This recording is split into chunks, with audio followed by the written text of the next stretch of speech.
Shalom, selamat pagi. Puji dan syukur kepada Tuhan, kita semua dalam keadaan baik, selalu dalam penyertaan dan perlindungan Tuhan. Hari ini kita akan melanjutkan pembacaan firman Tuhan dari kitab Imamat pasal 7. Sebelumnya marilah sama-sama kita berdoa. Bapa kami yang di surga, dikuduskanlah namamu, datanglah kerajaanmu, jadilah kehendakmu, di bumi seperti di surga. Sebentar lagi kami akan melanjutkan pembacaan firman-Mu, biarlah Engkau saja yang pimpin. Amin. Imamat 7, Korban Penebus Salah. Inilah hukum tentang korban penebus salah. Korban itu ialah persembahan Maha Kudus. Di tempat orang menyembelih korban bakaran, disitulah harus disembelih korban penebus salah, dan darahnya haruslah disiramkan pada mezbah itu sekelilingnya. Segala lemak dari korban itu haruslah dipersembahkan, yakni ekornya yang berlemak dan lemak yang menutupi isi perut, dan lagi kedua buah pinggang dan lemak yang melekat padanya, yang ada pada pinggang, dan umbai hati yang harus dipisahkan beserta buah pinggang itu. Haruslah imam membakar semuanya itu di atas mezbah sebagai korban api-apian bagi Tuhan. Itulah korban penebus salah. Setiap laki-laki di antara para imam haruslah memakannya. Haruslah itu dimakan di suatu tempat yang kudus. Itulah bagian Maha Kudus. Seperti halnya dengan korban penghapus dosa, demikian juga halnya dengan korban penebus salah. Satu hukum berlaku atas keduanya. Imam yang mengadakan pendamaian dengan korban itu, bagi dialah korban itu. Imam yang mempersembahkan korban bakaran seseorang, bagi dia juga kulit korban bakaran yang dipersembahkannya itu. Tiap-tiap korban sajian yang dibakar di dalam pembakaran roti, dan segala yang diolah di dalam wajan dan di atas panggangan adalah bagi imam yang mempersembahkannya. Tiap-tiap korban sajian yang diolah dengan minyak atau yang kering adalah bagi semua anak-anak Harun. Semuanya dapat bagian. Korban keselamatan. Inilah hukum tentang korban keselamatan, yang harus dipersembahkan orang kepada Tuhan. Jikalau ia mempersembahkannya untuk memberi syukur, haruslah beserta korban syukur itu dipersembahkannya roti bundar yang tidak beragi yang diolah dengan minyak, dan roti tipis yang tidak beragi yang diolesi dengan minyak, serta roti bundar dari tepung yang terbaik yang teraduk, yang diolah dengan minyak.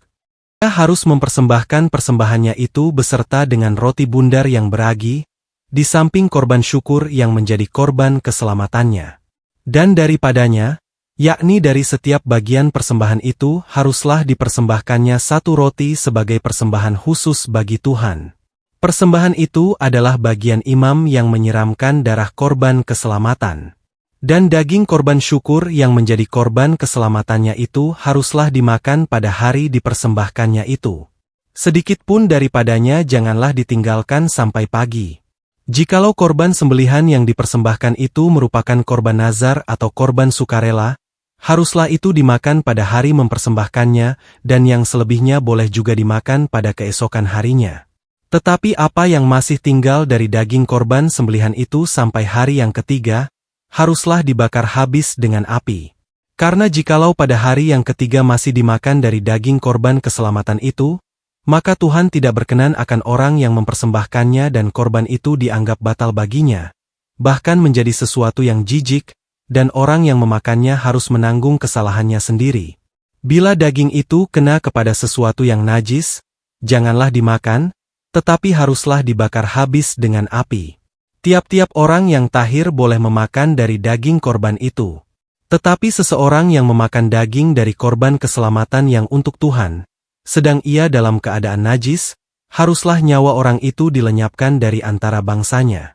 Dan apabila seseorang kena kepada sesuatu yang najis, yakni kepada kenajisan berasal dari manusia, atau kepada hewan yang najis atau kepada setiap binatang yang merayap yang najis, lalu memakan daripada daging korban keselamatan yang untuk Tuhan, maka haruslah nyawa orang itu dilenyapkan dari antara bangsanya. Larangan memakan lemak dan darah.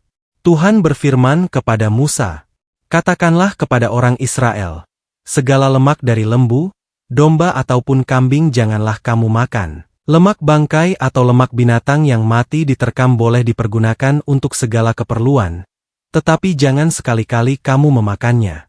Karena setiap orang yang memakan lemak dari hewan yang dipergunakan untuk mempersembahkan korban api-apian bagi Tuhan, nyawa orang yang memakan itu haruslah dilenyapkan dari antara bangsanya. Demikian juga janganlah kamu memakan darah apapun di segala tempat kediamanmu, baik darah burung-burung ataupun darah hewan.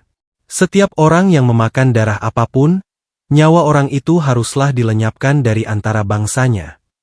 Bagian imam daripada segala korban keselamatan. Tuhan berfirman kepada Musa, demikian.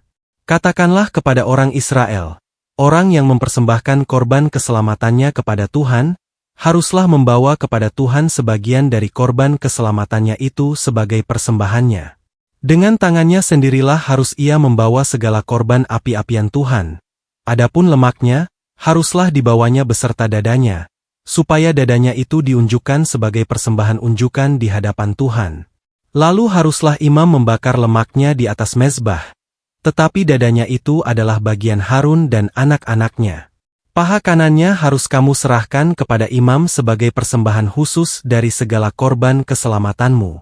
Siapa dari antara anak-anak Harun yang mempersembahkan darah dan lemak korban keselamatan, maka dialah yang harus mendapat paha kanan itu sebagai bagiannya. Karena dada persembahan unjukan dan paha persembahan khusus telah kuambil dari orang Israel dari segala korban keselamatan mereka dan telah kuberikan kepada Imam Harun dan kepada anak-anaknya. Itulah suatu ketetapan yang berlaku bagi orang Israel untuk selamanya. Itulah bagian Harun dan bagian anak-anaknya dari segala korban api-apian Tuhan pada hari mereka itu disuruh datang untuk memegang jabatan imam bagi Tuhan. Itulah yang harus diserahkan menurut perintah Tuhan dari pihak Israel kepada mereka pada hari mereka itu diurapinya. Itulah suatu ketetapan untuk selamanya bagi mereka turun-temurun.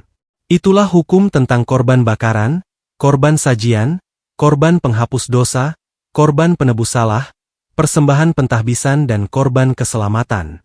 Yang diperintahkan Tuhan kepada Musa di atas Gunung Sinai pada hari Tuhan memerintahkan kepada orang Israel mempersembahkan persembahan mereka kepada Tuhan di padang gurun Sinai.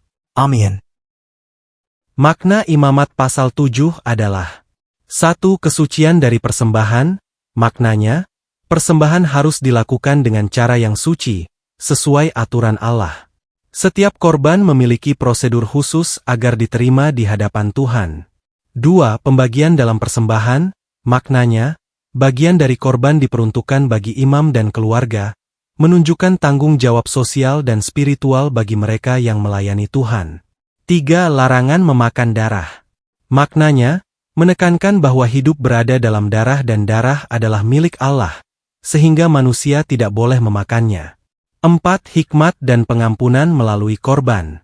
Maknanya, korban menjadi sarana pengampunan dosa dan mendekatkan umat pada Allah, mencerminkan hikmat dan kasih-Nya. 5. Kehidupan yang diberkati dengan ketaatan. Maknanya, mematuhi aturan persembahan membawa berkat bagi umat, imam, dan keluarga mereka, menegaskan hubungan antara ketaatan dan berkat. Kesimpulannya adalah, imamat 7 mengajarkan ketaatan, kesucian, dan pembagian yang adil dalam pelayanan kepada Allah, serta menekankan bahwa hidup dan berkat datang dari ketaatan terhadap perintah-Nya. Demikian pembacaan firman Tuhan beserta maknanya untuk hari ini. Sampai berjumpa lagi besok. Tuhan Yesus senantiasa memberkati kita semua. Amin.